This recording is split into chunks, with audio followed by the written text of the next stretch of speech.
Coming up this time, the medieval moat discovered near Tewkesbury, how every ancient building has a story to tell, and how getting up high can help us discover more about what's down below. Welcome to the Time Team podcast.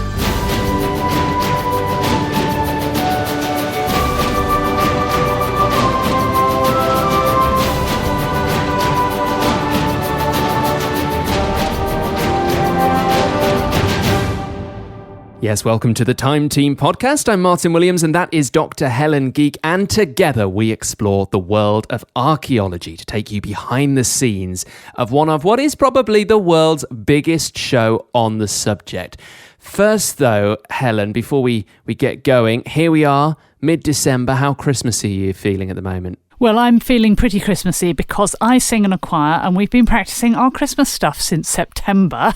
I know it was quite hot when we started. You're ready for it to be over. But we've already had our first couple of Christmas concerts, so I'm really in the mood now. Okay, well, the reason that I mention it is because I am getting ready for our very special Christmas episode. It's coming out on Christmas Eve, the 24th of December, obviously, and it's going to sound a little bit different to what you might be used to on this podcast.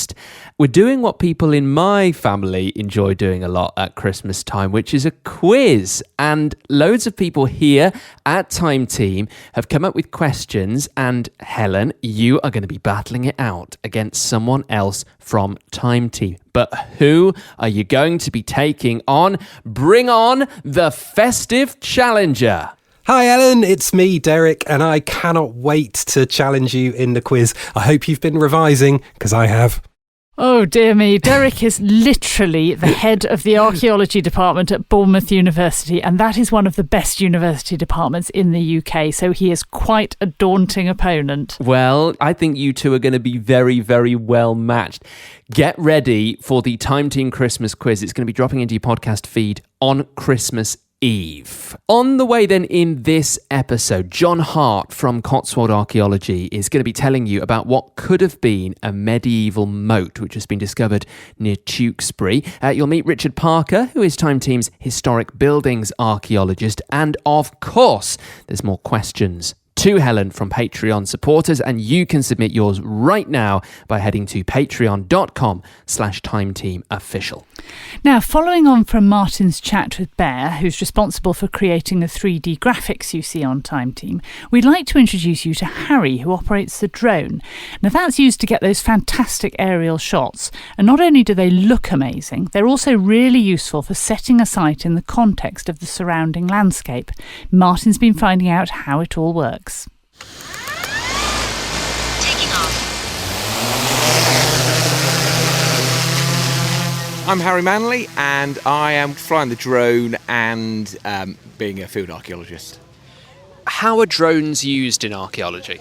They can be used in two different ways, mainly for sort of filming, for Time Team, for the videography, but I tend to use it as a prospection tool, so we can fly above the ground surface and we can begin to detect anomalies. So use it for aerial mapping effectively in the first instance, but we can also use the images we collect, if we collect enough of them, to make or carry out photogrammetry, which then produces a 3D topographic surface, which can then be filtered, and we can then pick out the very small lumps and bumps on the ground surface. And how important is it to get that bird's eye view? Because a lot of archaeology is being on your hands and knees, working in the ground in a very small hole. Zooming out and getting that wider view in the landscape, how important is that to an archaeologist? It's really important because we can't dig the whole landscape, so we need to pinpoint where we're going to put the trenches. So it's used in tandem with geophysics, for example, and historic cartography. We'll actually use all different strands of evidence to then find the best or the most likely place to dig, and then that allows us to position our trenches in the correct place. So the drone has got a GPS antenna on there, so we know it's exactly where it is in the landscape, so we can marry up the data with cartography and other aerial photographs and the geophysics. And then it's really sort of a lot of computational software which then sort of filters the data, strips out unnecessary data and just leaves us then with those very small, subtle lumps and bumps which we use then to infer the presence of archaeology. Also, it just looks amazing, doesn't it? Some of the views that you get from these drones. And this has been a fairly recent thing that you've been able to get such amazing images. Yeah, we're all used to using Google Earth, really, and panning around, and that's fantastic. But we're relying on that data being provided to us. With drones, we can, if we want an image, just a bird's eye, a vertical image, we can just say, send the drone up, Harry, send the drone up, and then we can almost get real-time data. And that's really, really powerful, and it's really revolutionised the way we're carrying out excavations or planning excavations, carrying them out, and also recording them as well, because at the end of the dig, I'll be going around using the drone to actually get images to help us understand and interpret the data as well. Harry Manley, Time Team's archaeologist come drone operator. And, Martyn, listening to that, I just am sent back into time and thinking about how we used to use the helicopter on old Time Teams. A lot more expensive a helicopter, isn't it? It was massively expensive and massively, it really disrupted everything we were doing because it was so noisy. You could only really do it over lunchtime when people didn't need to be capturing other shots with camera and sound recording. So we could hardly use it at all. We certainly didn't have it on every site. And other sites that didn't have enough money for helicopters, you used photographic towers, which could get you up a certain distance. And at Sutton Hoo, we used a kite. So you needed a specialist person who could fly a kite. And then you needed a special camera with a special shutter release. And then you didn't know what you were getting until you landed the kite. And you hoped that you didn't break the camera while you were doing it. So everything was so difficult. And the drone is so easy. It's just changed things so much for the better. It really has. And by the way, you can see drone shots in action in our latest video on YouTube. It's from the Knowe of Swandrow on Rousay in the Orkney Islands, and Time Team has been excavating and finding out a bit more about the 5,000-year-old Neolithic chambered tomb, Iron Age roundhouses, Pictish buildings, Viking settlements and the Norse Long Hall, all on that site. And the race is on, really, to get the archaeology done before it's eroded by the sea and lost forever. If you haven't given it a watch yet, please do. It's there for free at the Time Team official YouTube channel. One of the things we're keen to do here on the Time Team podcast is introduce you to some of the members of the Time Team family and explore what they do and how they do it. You've heard from Stuart already. Now it's time to introduce Richard Parker. Richard is Time Team's historic buildings archaeologist. Hello, Richard. Hello there. How are you? I'm very well, thank you, and really excited to know a little bit more about what you do. You're described as a historic buildings archaeologist. So what is a historic buildings archaeologist? It's a sort of mixture of art historical understanding of a building, where you look at the building and you try and read it through its plan form and its the date and style of its architectural features, and the actual sort of archaeological analysis of the fabric, where you look at the way a building has been constructed, the materials it's constructed with, and try and assess its date through that. So it's two processes, one slightly more scientific than the other. My main role in Time Team has been crawling through people's lofts. It was my great pleasure and privilege to be slid into people's lofts through very narrow hatches and crawl down the length of their ceilings looking at their roof timbers. And we came up with fabulous discoveries. Do you think you look at a building differently to how other people look at it? I mean, the average person might walk along a street and think, well, that one's made of red bricks, or that building is extra tall, but that's about it. What do you see when you look at a building for the first time? People with my background do see buildings differently. They look at a building and they think, oh, that's fabulous. Early 18th century thing, or that one has been hideously mauled but has good bones. Sometimes you can look at just the shape of the exterior and think there's a fabulous roof in there, so you can read them through their skin a bit. And what sort of things can you discover then from doing that, from peeling back the layers? What is a building able to tell you about maybe the people that lived in it, or its purpose and function? Well, generally, buildings tell a story of ambition and failure. So if you go into an old farmhouse, and you suddenly find yourself in a stupendous 16th century hall house, You sort of see the family who built this place have risen in the world and had ambition, and that ambition somehow wasn't sustained. People live their lives in these places. Everybody who occupies a building tends to leave their personal mark on it in some way or other. This accumulation of layer upon layer upon layer of human intervention is what makes historic buildings archaeology so utterly fascinating and often very poignant. What's your favourite period of history for looking around a building? Like, for example, what are you able to tell from a Tudor building or maybe a Victorian building? Or is there a particular era that gives you the most pleasure to find out things about? I adore medieval and early post-medieval houses. So from the 13th century to the beginning of the 18th century, that is a period of absolute fabulousness in architecture down here. I also have an amazing soft spot for Victorians because they get such a bad press, and they were so interesting and they were so thorough, and we know more about the Victorians because they publicly agonised about everything they did. Even the greatest Victorian architects had severe doubts about whether their building might be possibly too good or possibly not good enough. And the Victorians were worried about context. They liked their buildings to fit in. They wanted to make a positive contribution to the architecture of the world. So I love them because they're a little bit hapless and not universally beloved. The underdog, maybe. They are, honestly, most people, they go through a town, they say, oh, pity about all the Victorian stuff. They go to a church and say, oh, disastrously restored by... This was done by John Loughborough Pearson, one of the finest architects that's ever existed. This restoration is a masterly and sensitive restoration. I think we need to sort of reassess Victorians and their contribution to our towns. Well, let's lead the charge right here. Let's start that right now. The Victorians, they've been criticised too much. Just before I let you go, Richard, I know whenever I'm doing DIY, and certainly on a house that was sort of from 1953 or whatever, and you'll look under a floorboard and you'll maybe find an old newspaper with a date on it, or you'll find out, I don't know, a disused cigarette packet or something that would give you a little insight into a person who maybe left it there, or something that you don't expect to find. What's the strangest thing that you've ever found inside a building?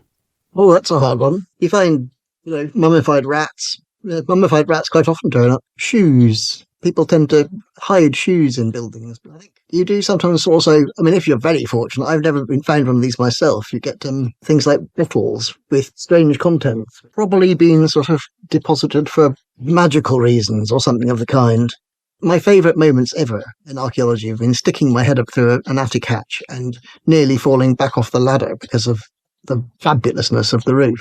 And you're standing on the toilet cistern in somebody's miserable little bathroom, and up above this is this kind of this cave of glorious timbers, all moulded and carved and painted and covered in, the heads of kings and bishops.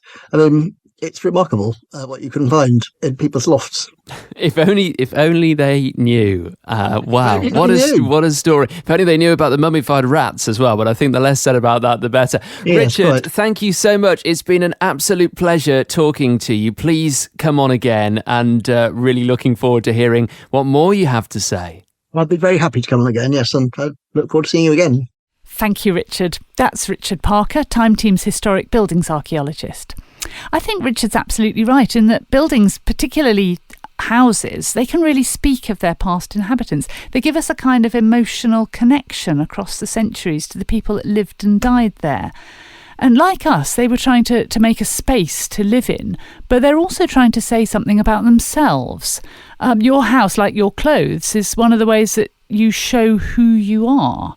So I find them really fascinating. And again, like LiDAR, anyone can study a building or a streetscape. All you have to do is go outside and look around you. Yeah, absolutely. It's one of the ways that you can interact with archaeology without even having to have any knowledge of it at all, or indeed getting your hands dirty and getting in a trench. This is the Time Team podcast, our Christmas quiz episode on the way on the 24th of December there, Christmas Eve. Helen and Derek from Time Team are going to be going head to head, and there's another special episode coming out after that on the 7th of January that also features Derek. More on that though next time. Patreon questions to Helen coming up shortly. And just as a reminder, if you're thinking of a Christmas present for the person in your life who loves history, fascinated by archaeology and what we do here at Time Team, then why not consider gifting them Patreon membership? They'll get exclusive Time Team content like extended interviews, behind the scenes information, the bonus videos. You will get the knowledge that you're supporting archaeology, education and community outreach here in the UK and around the world. Right now on Patreon, you can see the Christmas live panel event we ran, a whole host of Time Team archaeologists there discussing their work and answering your questions in real time. Go and check it out.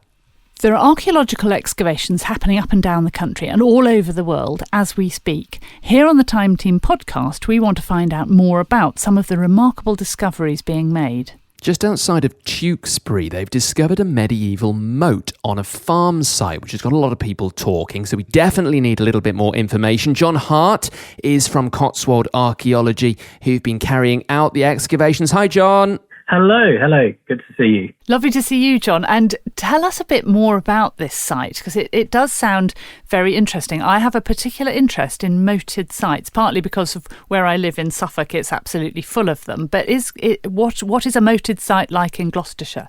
Well, it's a fantastic site, as you say. It's I should mention that it's a developer-funded site, so anyone hoping to visit it, it's been built on. So the moated site itself, it was actually visible earthwork, so you could physically see it. And a tiny scrap of it still remains, so there is a little bit left on private land. It's about 65 metres long by about 55 metres across, rectangular rather than, I guess we generally imagine moats to be circular. And it has a platform inside, which is where you'd have your buildings, your gardens, your orchard, perhaps kitchen garden, working area. And outside there are further buildings. So our fieldwork team, went to site about 5 years ago now, and they very bravely endured some very medieval weather conditions to excavate this on the Severn floodplain. So it's a very damp, low-lying part of Gloucestershire rather than the Cotswold Hills that people might be more familiar with. So I was going to ask you actually, how does it work with the water? Because the moats where I live are all on clay, and so once the water's in, it tends to stay. Is that how the water got into your moat and how it stayed, because it was so low-lying? Very much so. So we're on the clay vale here. It's a clay site. It's not up on the limestone uplands of the Cotswolds. It's about 80 metres from something called the Carrant Brook, which is a tributary, ultimately, of the River Severn. And there was a little leat, which is shown on historic mapping, actually, that fed the moat. And we know from geoarchaeological analysis that the moat did hold water. There are moats that were apparently dry through their lifetime, but this one definitely held water. So what did you think it was being used for? I mean, obviously, some people say you see the word moat and you think defence, but it's also water. So is that fish? Yeah, I was going to say, what was the moat? What was it around, Absolutely. The site originates as a greenfield development. It's previously undeveloped. In around the mid-12th to 13th century, that sort of high medieval period, the sort of era, the golden age of the medieval period, between the Norman conquest and before the plague. So it's when things are going well. We know from later documentary references that this site, Cowfield, as it was called, belonged to Tewkesbury Abbey, and it was run by tenants of the abbey. And we're talking about sort of wealthier peasants or perhaps lesser gentry in terms of status. And the big clue's in the name, Cowfield.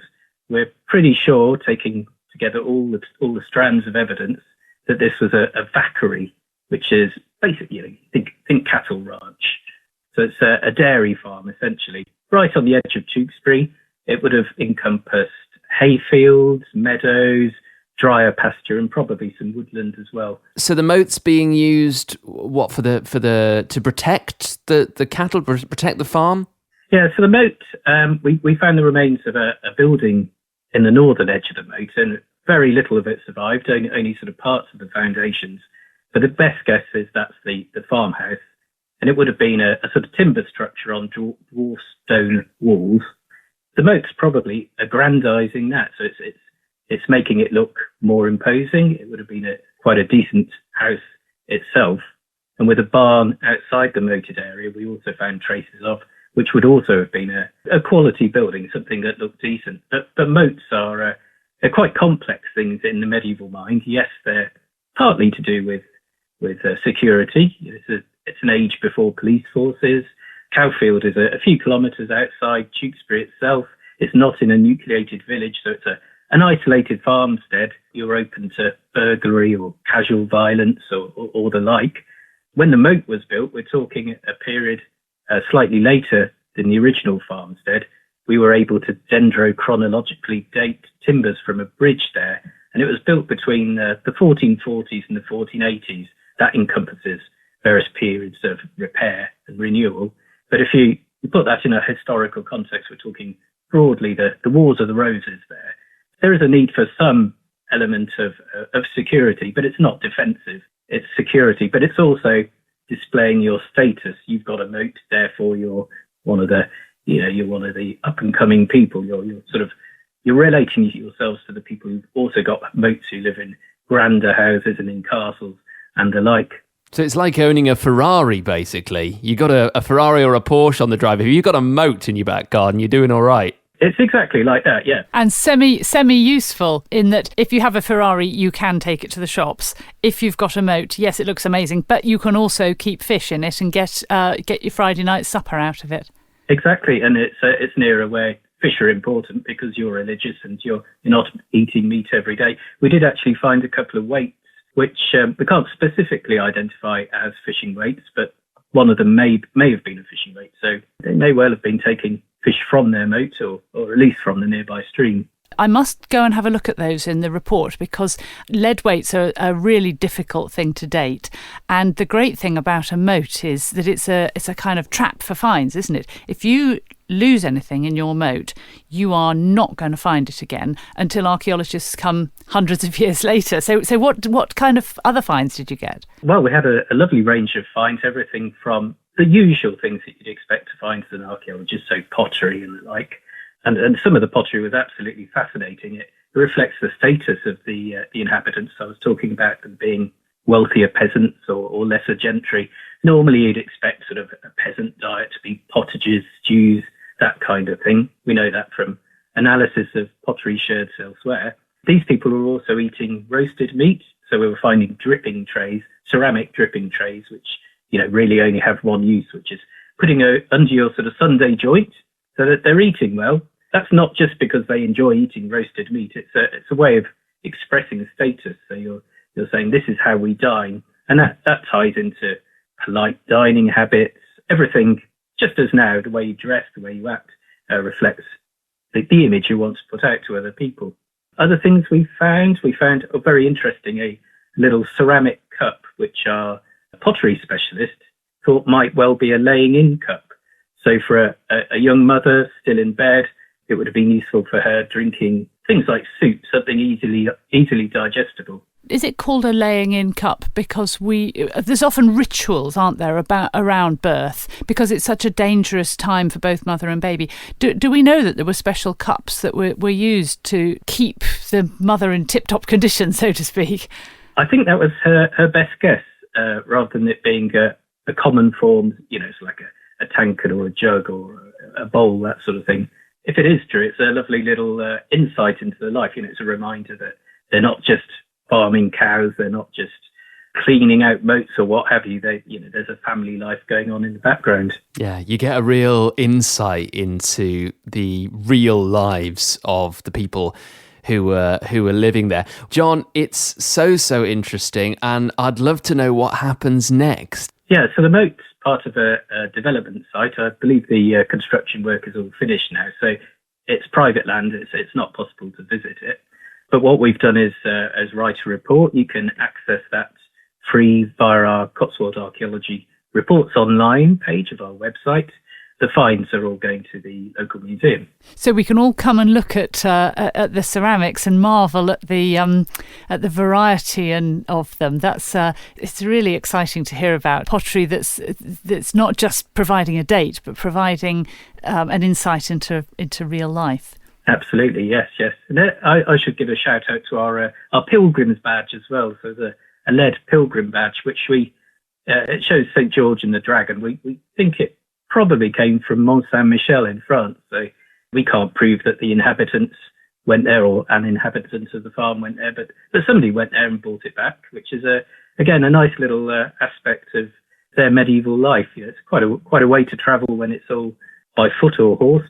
It's so rare to find a pilgrim badge in context, because when people lose them, they look for them and they usually find them again if they've lost them at home. If you'd lost it in a moat, of course, you wouldn't find it again. You're not getting it back. No, you're not. Getting you're your not. No, it's gone. No. Leave it. Absolutely. And it must be that something like 95% of pilgrim badges have been found out of a decent context because they are lost and not found. They're just lost as you go around your everyday life. And there's a new project actually at Reading which is looking at what things like pilgrim badges say about religious life in England. And so having this one from a known site, from you know what was going on, you know the kind of person who was wearing it and who dropped it and lost it, that's just a fantastic thing to have. So I'm going to go to the report and have a look at that pilgrim badge as well. I think we both are. Jon, thank you so much for coming on. Really appreciate it. Thank you very much. Thanks for having me. And I'll give a last shout out to our field team, because they did all the hard work. I'm just here claiming credit. Well done, the field team. That's it. Come on, the field team. Thank you very much. Thanks, Jon.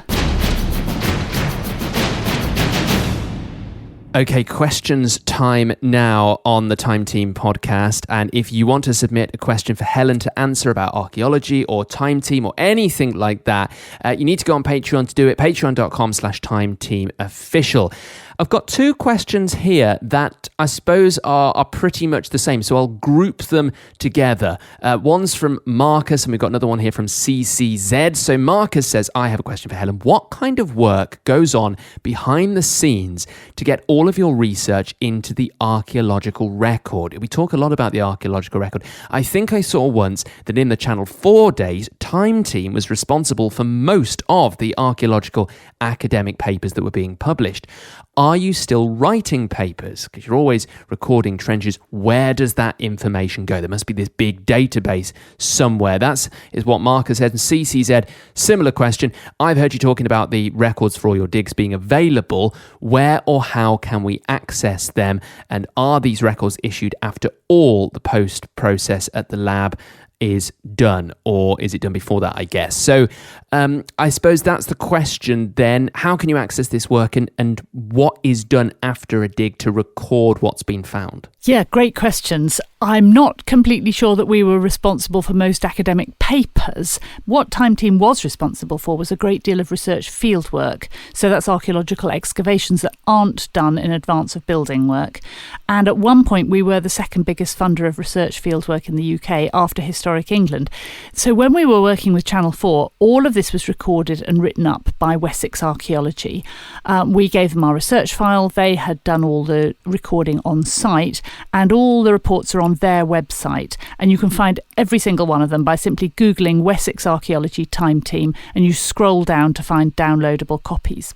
Now, that was when we were a kind of massive machine motoring on with 13 episodes a year. Now things are a bit different, because each excavation is we use a bespoke partner to write up and to record. And so some of the time that's Cotswold Archaeology, some of the time somebody else will take responsibility for it, like a local archaeological group or and so on. So at Baden we were working with James Gossip and a local archaeological group, and that's carried on. So one thing as well that takes that you have to remember is it takes such a lot of time to get these out. And we used to say, I think, that within a year or two we would deposit it with the local historic environment record, which is the formal way of getting it into the archaeological record. But getting it out on a website can take a bit longer. And I think that to make it easier for the general public, we are going to need to put those somewhere on a central Time Team website, rather than having them in the different historic environment records and with all the different units, because otherwise you have to do so much of the work. So that's something that we must get organised over the next year or so. final question comes from David Allen Jones. And this is related to a conversation that we were having about the sheer volume of pottery that's been discovered and gets discovered on archaeological sites. And David says, not quite true that broken pottery had no use. Didn't the Romans use broken pots in their waterproof concrete, Helen? Well, yes, that is true, that ground up pottery does have a couple of uses. And one of the things that it's used for throughout prehistory and history is as a filler or a temper in new pottery. So pure clay, pure wet clay, can be very unstable and prone to shrinking and cracking and breaking in the kiln. And if you add a filler or a temper to it, it makes it more stable. And ground up pottery is known as grog. I don't know why, but it's known as grog when it's used in this way. It's rather Christmassy, isn't it? Yes. I'll have a pint of grog, please. Yes, quite. You don't want ground up pottery, do you? You hope you don't get that. But David is right that it's used in opus signinum, which is this very attractive red flooring material. It's a bit like modern terrazzo. And when I heard this question, I looked up what opus signinum means. I mean, I've been talking about it for years, but I've never actually known where the words come from. And apparently it actually means work of Signia, and Signia is a Roman town in Italy that's famous for its tiles. So logically, opus signinum is the work that includes the building work that includes the tiles. It's a kind of waterproof floor. It's used in Roman baths, and it's also used in Anglo-Saxon monasteries like Monk Wearmouth and Jarrow, where it gives a kind of Roman sophistication, but without having to go to the lengths of building a mosaic, which I think was a bit beyond the Anglo-Saxons, to be frank. But Roman cement, yes, now that's a fascinating subject. And for this, we have a bit of historical data as well as archaeological, because Vitruvius, the Roman author who writes about building and architecture at around the time of the Emperor Augustus, so that's something like 25 BC, he gives us a recipe. And for modern lime cements, you would be mixing sand and lime to a paste with water. But for Vitruvius, for Roman cement, which is much more durable, he says to use volcanic sand. Now you would think, well, that's fine for the Romans. They have places like Naples and Sicily, which are full of volcanoes. But actually this stuff, this waterproof cement, is found all over the empire, and it seems that they were shipping it abroad from place to place to use in high quality imperial projects. You can find it literally all over the Roman Empire. It's quite extraordinary, and it is waterproof, which is amazing. And it's recently been found, there's been some very recent research that has discovered that if you mix the lime as quicklime, which is quite dangerous stuff, rather than slaked lime, you get a different kind of chemical composition which makes the cement self-repairing. So that if it cracks underwater, I know it's quite extraordinary. It kind of absorbs the water and reseals itself. It is quite extraordinary. But I see that I've got myself completely sidetracked away from pottery, which I do tend to do. So essentially, cement floors can include ground up pottery, but this can only ever have used a really tiny percentage of all that massive amount of pottery that got broken day in, day out, and it's only really recycled on a large scale in the Roman period.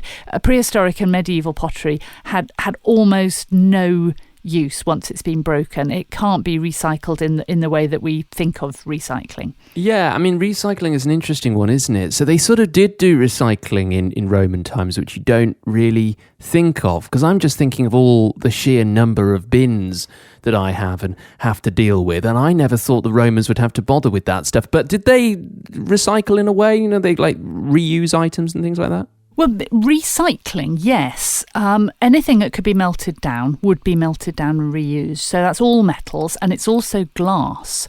But things that you can't melt down, like pottery or wood or bone or antler, or thinking of a slightly higher class material, ivory or horn, well, things like wood, that's a very cheap material. I mean, literally grows on trees. As long as you could afford new materials, you'd use them. So ivory probably is carved into smaller and smaller and smaller things. But I think these days, recycling tends to be a performative art that's kind of laden with status. Look at me, I'm so good, I recycle. That you get brownie points for bringing things in an old cardboard box rather than a new plastic bag. Whereas in the ancient world, there was no status associated with recycling. It was what you did when you were poor. So if you could get something that was new and flashy, you would use something that was new and flashy, and it would only be people who couldn't afford anything else who would use reused and recycled things. Yeah, I don't think it's been that long that we've been that people have been sort of seen as socially wonderful for bringing a cardboard box rather than a plastic bag. But if you've got something new and it's shiny, people probably think that you're doing all right for yourself. Well, thank you for the answers to those questions. Thank you for the questions themselves, by the way. If you want to send one in, it's really, really easy. You just got to be a Patreon supporter. So head to patreon.com/timeteamofficial for all the details. So that's it for this episode. Why not join us next time on Christmas Eve for our festive special, where I'll be going head-to-head with Derek in the Time Team Christmas quiz. Speak to you then. Bye-bye. Bye-bye.